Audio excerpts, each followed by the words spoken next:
బా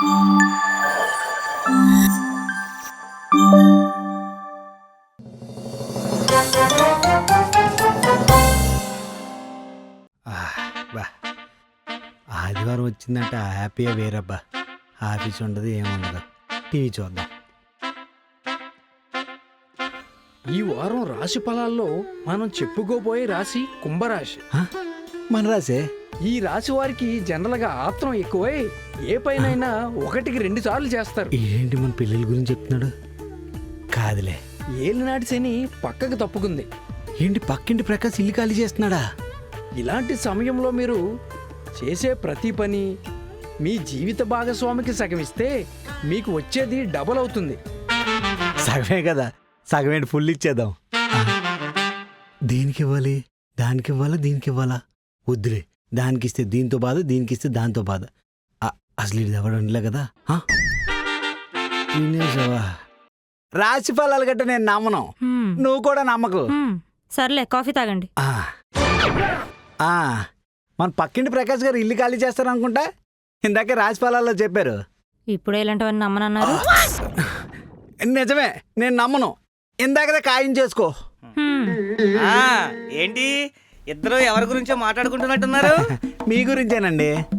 నా గురించా? కాఫీ టైం అయింది, ప్రకాష్ గారు రాలేదనుకున్నాను, వచ్చేసారు. కాఫీ మానేశానులేండి. ఆహా. అన్నట్టు కమల్ గారు, ఈ సంవత్సరం మన అపార్ట్మెంట్ అసోసియేషన్కి మీరే కదా మళ్ళీ ప్రెసిడెంట్. ఊరుకోండి, అదొక సీఎం పిఎం పోస్టు. డబ్బులు రావు, టైం బొక్క. నేను చేయలేనులేండి. అయితే నేను చేయనా? అంటే ఇంట్లో ఖాళీగా ఉంటున్నా కదా, పైగా అపార్ట్మెంట్ లో 30 ఇల్లులు నాకు బాగా పరిచయం. ఐడియా భలే ఉంది. మన తమిళనాడులో ఎంజీఆర్ కి జైలు వెళ్తే ఎలాగా, మన విజయ్ గారి పక్క రాష్ట్రాల గురించి మనకెందుకు.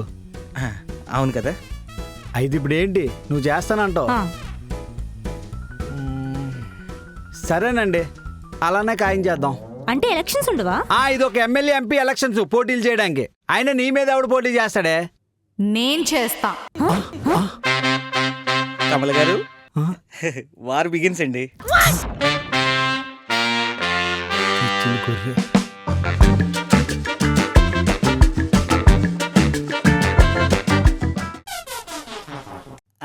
Nice decision. నీది కూడా మంచి డెసిషనే. ప్రకాష్ గారు, మన అపార్ట్మెంట్ చరిత్రలోనే ఎలక్షన్స్ అనేవి లేవు కదండి. ఊరుకోండి సార్, చరిత్ర ఏముంది, చెంపెత్తే చెరిగిపోతుంది. కావాలంటే మళ్ళీ మనం కొత్తగా సృష్టించుకుందాం. ఏంటి ప్రాబ్లం సార్? మీరు ఊరుకోండి. అమ్మా, మన అపార్ట్మెంట్ లో 30 ఫ్లాట్స్ ఉన్నాయి. 15 దానికి ఇచ్చి 15 ఉంచుకో. ఎవరితో ఇస్తే తీసుకోవాల్సిన అవసరం నాకు లేదు. నా స్వశక్తితో నేను సంపాదించుకోగలను. అది ఆడపిల్ల మాట అంటే. చెల్లెమ్మా, నీలాంటి ఆడపిల్లని చూసినప్పుడు బయట సమాజంలో ఉన్న ఆడపిల్లలు చైతన్యంగా ఉంటారు. ప్రకాష్ గారు, మీకు బీపీ షుగర్ ఏమైనా ఉన్నాయా? కొంచెం మూసుకొని కూర్చోండి, మాట్లాడుతున్నాను కదా. సరే అమ్మా, అలా కాదమ్మా. 30 అపార్ట్మెంట్స్ లో 15 నీకు నచ్చిన ఉంచుకొని మిగిలిన 15 దీనికి ఇచ్చే. ఎవరితో ఇస్తే తీసుకోవాల్సిన అవసరం నాకు కూడా లేదు. నేను కూడా నా కాళ్ళ మీద నిలబడగలను. మీరు కాళ్ళ మీద నిలబడడం కాదు, నా కాళ్ళ మీద ఎక్కి తొక్కేస్తున్నారు. సార్ మీరు ఇంకేం డిస్కషన్ పెట్టకండి. ఒక విషయంలో మాత్రం నాకు క్లారిటీ వస్తుంది. వీళ్ళిద్దరికి పోటీ పెడదాం. ఎవరైతే గెలుస్తారో వాళ్ళే మన అపార్ట్మెంట్ అసోసియేషన్ ప్రెసిడెంట్. ఏమండి, నాకు తెలియక అడుగుతాను, నా సంసారం మీద మీ ఫోకస్ ఏంటండి? నేను సాధించలేంది మీరు సాధించారు సార్.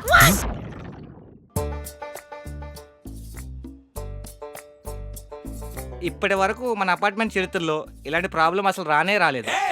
అదేంటది? చరిత్ర చింపేస్తే చిరిగిపోద్ది అన్నారు కదా. అబ్బా, చదివిసేకి చింపేద్దాంలేండి. ముందు మీరు ఊరుకోండి కమల్ గారు. నాకెందుకులే. పోటీ చేసే ఇద్దరు అభ్యర్థులు. అభ్యర్థులా? ఈవిడొక సోనియా గాంధీ, ఆవిడొక ఇందిరాగాంధీ. ఇదిగో అమ్మాయిలు, మీరు రేపు పొద్దున ఎలక్షన్లో గెలిస్తే మన అపార్ట్మెంట్ని ఎలా చూస్తారు? కళ్ళద్దాలు పెట్టి. సార్ ఏంటండి టికెట్ లేని అభ్యర్థుల మీ గోల? క్యాబినెట్ మీటింగ్ జరుగుతుంది కదా ఇక్కడ. అబ్బో. ఇదిగో ఇద్దరు అమ్మాయిలు, మీ ఇద్దరికి 2 పేపర్లు ఇస్తాను.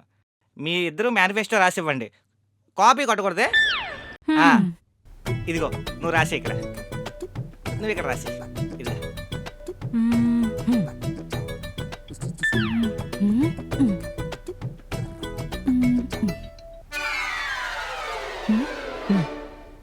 ఏంటి ఏదో పిల్లలు ఎగ్జామ్ రాసినట్టు రాసేస్తున్నారు? చాలు రాసింది. కిలో కందిపప్పు, ఎర్ర గోధుమ 1 కిలో, 2 కేజీలు, మినప్పప్ప ఏంటమ్మా ఇది? నాకు కావాల్సిన సామాన్లు. అవును మర్చిపోయాను, 1 కేజీ కాఫీ పొడి కూడా రాయండి. ఈ మధ్య మీరు ఊరికే మా ఇంటికి వచ్చి కాఫీ తాగుతున్నారు కదా, కొంచెం ఎక్కువ అవుతుంది. నువ్వు కూడా ఇలాగే రాసావా అమ్మా? చిచ్చి, నేను అలా ఎందుకు రాస్తాను? నా లెవెలే వేరు. అబ్బో, చూస్తాను కదా. మల్లెపూలు 3 మూరలు, అరిటాకులు 10, కొబ్బరికాయలు 5, అరటిపళ్ళు. రేపు ఏమైనా సత్యనారాయణ వ్రతం చేయించుకుంటున్నావమ్మా? ఏ అలా కాదు, అసలు మీ ఇద్దరిని ముందు నేను ఎడ్యుకేట్ చేయాలి. నన్ను మాత్రం ఎంటర్టైన్ చేయండి. ఈయన ఒకడు మధ్యలో. అమ్మా అది కాదు, రేపు పొద్దున ఎలక్షన్లో మీరు గెలిస్తే ఈ అపార్ట్మెంట్కి మీరేమిస్తారు అని అడుగుతున్నాను. అంటే పథకాలా? ఎస్, ఇప్పుడు లైన్లోకి వచ్చావు. ప్రకాష్ గారు, పథకాలా? అంటే మన అపార్ట్మెంట్ వాళ్ళకి పథకాలు ఇస్తామా? అసలు ఎందుకు ఇవ్వాలండి? ఎందుకు ఇవ్వకూడదు? కొందరికి కూడుంటే గుడ్డు ఉండదు, ఇల్లుంటే పొల్లుండదు. అలాంటి వాళ్ళకి ఇలాంటి పథకాలే ప్రాణాలు పోస్తాయి. అలా అయితే మన ప్రాణాలు పోతాయి. బడుగు బలహీన వర్గాలకు అండగా ఉంటా. ఎస్. ఏం మాట్లాడుతున్నారే? ఇదేమైనా సీఎం పిఎం ఎలక్షన్సా? అయినా ఇంత కాస్ట్లీ అపార్ట్మెంట్ లో బడుగు బలహీన వర్గాలు ఎవరుంటారే? ఈ పథకాలన్నీ ఇచ్చామనుకో, అప్పుడు మనం బడుగు బలహీన వర్గాలు అవుతాం. అయినా నువ్వేం మాట్లాడుతున్నావే? కూడుంటే గుడ్డు ఉండదు, ఇల్లుంటే పొల్లు ఉండదా? ఈ అపార్ట్మెంట్ లో రెంట్ ఎంతో తెలుసా? 40,000. మెయింటెనెన్స్ కి 5,000. కూడు గుడ్డ లేని వాళ్ళు ఎవరైనా ఈ అపార్ట్మెంట్ లో ఉంటారా? అయినా ప్రకాష్ గారు, మీరు పనికి మాలిన మీకు పని లేక ఇలాంటివన్నీ పెడుతున్నారండి. ఇలా వదిలేస్తే పార్టీ గుర్తులు కూడా పెట్టేటట్టుగా ఉన్నారు. చిరాకేస్తుంది. ఏమండి, నేను చెప్పినట్టు నా మాట వినండి. అపార్ట్మెంట్లో 30 ఫ్లాట్లు, 15 దీని ముఖం మీద పడి అని, మిగిలిన 15 దాని ముఖం మీద పడి ఇద్దరిని ప్రెసిడెంట్ చేయండి. ఇంకే బాధ ఉండదు. పనికి మాలిన మీటింగ్ వీళ్ళని తలా తోక లేకుండా. ఇదిగో, ఎలక్షన్ గురించి ఏం మాట్లాడుకుందాం మీ ఆయన రాకముందే మాట్లాడేసుకుందాం. మళ్ళీ మీ ఆయన వచ్చాడనుకో 15 ఈవిడికి అంటాడు. అవసరమా? ఇదిగో, పార్టీ రన్ చేయాలంటే ముందు పార్టీకి గుర్తుండాలి. మీరు ఏదో ఒకటి పెట్టుకోండి. నాది వస్తాం. నాది కమలం. నాది కొడవలే. ఏంటి మీరు కూడా పోటీ చేస్తున్నారా? మీ ఇద్దరికి పోటీ వేస్తాను. లేకపోతే ఏంటమ్మా, గుర్తులు చెప్పండి రా అంటే ఆల్రెడీ ఉన్న గుర్తులు కమలం, అస్తమం, సైకిల్, ఫ్యాన్ అంటారు. అవి కాదు, కొత్తగా ఏదైనా చీపురు కట్టు, మాప్ స్టిక్, బకెట్, డొక్కు ఇలాంటివి పెట్టుకోండి. ఓకే కదా? ఇంకో మెయిన్ విషయం, దగ్గర రండి. పార్టీని రన్ చేయాలంటే ఫండ్స్ ఉండాలి. ఫండ్ ఎలా తేవాలో మీకు తెలుసు కదా? ఏమండి ఏమండి ఏమండి ఏమండి ఏమండి మీకోసం నేను సున్నుండలు చేశా అండి. ఏమండి మీకోసం నేను బొబ్బట్లు చేశానండి. ఏంటే ఇద్దరు కూడబలుకొని వచ్చారు? ఏదో పెద్దగానే ప్లాన్ చేసినట్టున్నారు. అదేం లేదండి, మేము పార్టీ పెట్టాం కదా. నా పార్టీ గుర్తు ఏంటో తెలుసా? అప్పుడాలు కర్రా. నా పార్టీ గుర్తేంటో తెలుసా? చీపురు కట్ట. 2 గుర్తులు డేంజర్ గుర్తులే. ఏమండి ఏమండి అంటే మేము పార్టీ పెట్టాం కదా. మరి పార్టీ రన్ చేయాలంటే ఫండ్స్ కావాలి కదా. ఫండ్స్ ఎందుకే? మరి పాంప్లెట్స్ పంచాలంటే, బ్యానర్స్ అతికించాలంటే ఫండ్ కావాలి కదా. పాంప్లెట్లు, బ్యానర్లా? ఎవరు చెప్పారు? ఆ ప్రకాష్ గారే చెప్పాడా? లేదండి, ప్రకాశం చెప్పలేదు. మేమే ఆయన అడిగి తెలుసుకున్నాం. మిమ్మల్ని కాదే, ఆ ప్రకాష్ గారు నెత్తి గాయత్రి, అయిపోయింది, మొత్తం అయిపోయిందమ్మా. ఏమైపోయిందండి? మీ ఆవిడ ఇంక ఎలక్షన్లో గెలరండి. ఎందుకని? ఏమైందంటారండి అమ్మా? ఆ 301 రాజస్థాన్ ఆంటీ ఉంది కదా, ఎవరు? ఆ నేహా మల్హోత్రా, తెలుసు కదా మీకు? తెలుసు, కత్తిలాగా ఉంటది కదా. తెలుసు చెప్తున్నా. మీ ఆవిడతో పాటు ఆవిడ కూడా పోటీ చేస్తానంటుంది. ఏంటనుకున్నారు? మన అపార్ట్మెంట్లో మొత్తం 30 ఫ్లాట్లు కదా. 8 రాజస్థాన్ వాళ్ళు, 4 ముంబై ఉన్నారు. మొత్తం వాళ్ళందరికీ నార్త్ ఫీలింగ్ లేపేసి సౌత్ కి నార్త్ కి మధ్యన ఫైట్ పెట్టింది. అదో రీజనల్ ఫీలింగ్ గా చేసేసి ఎలక్షన్ లో దిగిపోతుంది. 8, 4, 12 ఓట్లు. అవ నార్త్ వాళ్ళకి వెళ్ళిపోతే మిగతా 18 ఓట్లు మనకే కదా. ఓసే తెంగరదానా, ఇద్దరు కలిపితే 18, లేకపోతే విడివిడిగా అంటే విడిపోతాయి కదా. అవునవును, కరెక్టే. ఇంకో విషయం కమల్ గారు, ఆవిడ ప్రతి అపార్ట్మెంట్కి వెళ్ళి ఈ వెండి కుంకుమ బన్నీలు ఉంటాయి కదా, అవి పంచుతుంది గిఫ్ట్ గా. వెండి కుంకుమ బన్నా మన ఫ్లాట్ కి రాలేదు. వచ్చే తెంగరపొచ్చి అపోజిషన్ పార్టీ వాళ్ళకి ఎందుకు ఇస్తారే? ఏమండి, మనం కూడా ఆ ఒక్క ఫ్లాట్ వదిలేసి మిగతా ఫ్లాట్ అందరికి వెండి ప్లేట్లు ఇద్దామా? ఏమండి, మనం కూడా ఆవిడ ఒక్క ఫ్లాట్ వదిలేసి మిగతా అన్ని ఫ్లాట్లకి వెండి చెంపులు ఇద్దామా? ఇచ్చేద్దాం కమల్ గారు, ఇచ్చేద్దాం. ఎందుకంటే ఇప్పుడు వీళ్ళ సమస్య కాదు, మన సౌత్ ఇండియా సమస్య. వీళ్ళు గెలిస్తే మనం గెలిచినట్టే. గెలిచేద్దాం. నా ఇల్లంతా అమ్మేసుకొని వెండి చెంబులు వెండి గిన్నెలు కొనుక్కు చేస్తాను, సరేనా? ఎలాగైనా ఒప్పించలేండి. మీకెందుకు, ఓటు నాకే వేయండి. రేపటి నుంచి వారానికి 2 రోజులు భోజనాలు మా ఇంట్లోనే. ఒకవేళ మీ ఇంటికి చుట్టాలు వచ్చారనుకో, వాళ్ళని కూడా తీసుకొచ్చేయండి. ఓటు మాత్రం నాకే వేయాలి, సరే? మీరు ముందు నాకు ఓటేయండి అక్క. మీకు నెలకు కావాల్సిన సరుకుల్లో 15 రోజుల సరుకులు ఇచ్చే బాధ్యత నాది. మీరు ముందు నాకు ఓటేయండి. వెయ్యండి అక్క. పిన్ని గారు, మీ ఓటు మాత్రం నాకే వేయాలి. కావాలంటే మీ కరెంటు బిల్లు సగం నేను కడతా, మిగతా సగం పక్కింటి వాళ్ళ కనెక్షన్లో కలిపేద్దాం. ఓటు మాత్రం నాకే వేయాలి. ఆంటీ గారు, మీరు ఓట్ మాత్రం నాకే వేయాలి. మా వైఫై మీకు ఫ్రీ. కావాలంటే ఓటీటీ లాగిన్ ఇస్తాను, వాడేసుకోండి.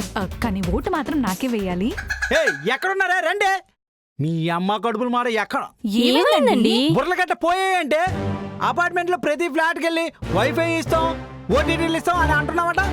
నువ్వేంటి ఫ్లాట్లకి వెళ్ళి కరెంట్ బిల్లు కడతాం, కరెంట్ వేరే వాళ్ళకి కనెక్షన్ ఇస్తాం అని అంటున్నావట. అపార్ట్మెంట్ మొత్తం కోడే కోస్తుంది.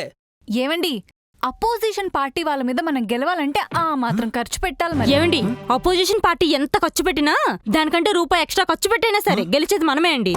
ఏం మాట్లాడుతున్నారే? ఒసేయ్ ఒసేయ్, మీ ఇద్దరిలో ఎవరు ఖర్చు పెట్టినా దోలు తీరిపోయింది నాకేనే. ఈ ఎంకమ్మ ఈ ఎలక్షన్స్ కాదు కానీ నా తలప్రాణం తోక్కొచ్చింది. పంచిన వెండి చెంబులు ఏమైపోయాయి, పంచిన వెండి పళ్ళాలు ఏమైపోయాయి. అయితే గెలిస్తే ఈవిడికి వెళ్ళాలి లేదా ఆవిడికి వెళ్ళాలి. ఆ 301 నార్త్ ఇండియన్ అంటే ఎలా గెలిచిందండి? ఏమైనా ఈవీఎంలు ట్యాంపరింగ్ అయిపోయాయంటావా? అవును మరి. ఈవిడ పెద్ద మమతా బెనర్జీ, ఆవిడ పెద్ద మాయావతి. ఉన్నవే 30 ఓట్లు, మళ్ళీ ట్యాంపరింగ్ అంట. నేను కాకపోయినా నువ్వు గెలిచినా ఆనందపడేదాన్ని. నేను కాకపోయినా నువ్వు గెలిచినా ఆనందపడేదాన్ని. ఈ బుద్ధి ముందుంటే ఇద్దర్లో ఎవరో ఒకరు గెలిచేవారు కదా. అందుకే అంటారు కలిసి ఉంటే కలదు సుఖమని. ఇక నుంచి అయినా కలిసి ఉండండి. కమల్ గారు, ఎంత ఆలోచించినా నాకు డౌట్ అర్థం కావట్లేదండి. ఏంటండి? ఇప్పుడు నార్త్ 12 ఓట్లు కదండి, కానీ ఆవిడ 13 ఓట్లతో ఎలా గెలిచింది? ఆ ఒక్క సౌత్ ఇండియా కూడా ఎవడు మనకు సందులో దెబ్బేస్తాడా అని ఆలోచిస్తాను. ప్రకాష్ గారు, ఆ దెబ్బేసిన సౌదోడు నేనే. మీరు దెబ్బేయడం ఏంటండి? ఆయన మీకేం పని? ఇప్పుడు చిన్నది గెలిచింది అనుకోండి, పెద్దది ఏడుద్ది. పెద్దది గెలిచింది అనుకోండి, చిన్నది ఏడుద్ది. అసలు ఇద్దరు ఓడిపోయారు అనుకోండి, ఏ బాధ ఉండదు. అందుకే నేనే ఆవిడ కొట్టేశా. అమ్మ కమలు, ఎన్నాళ్ళు ఇద్దరు పిల్లల్ని ఎలా మేనేజ్ చేస్తున్నావా అనుకున్నాను. ఇలా మేనేజ్ చేస్తున్నావా? త్రివిక్రమ్ గారు చెప్పినట్టు ఎక్కడ గెలిపించాలో కాదు, ఎక్కడ ఓడించాలో తెలిసినోడే గొప్పడు. గొప్పడు అయ్యా నువ్వు.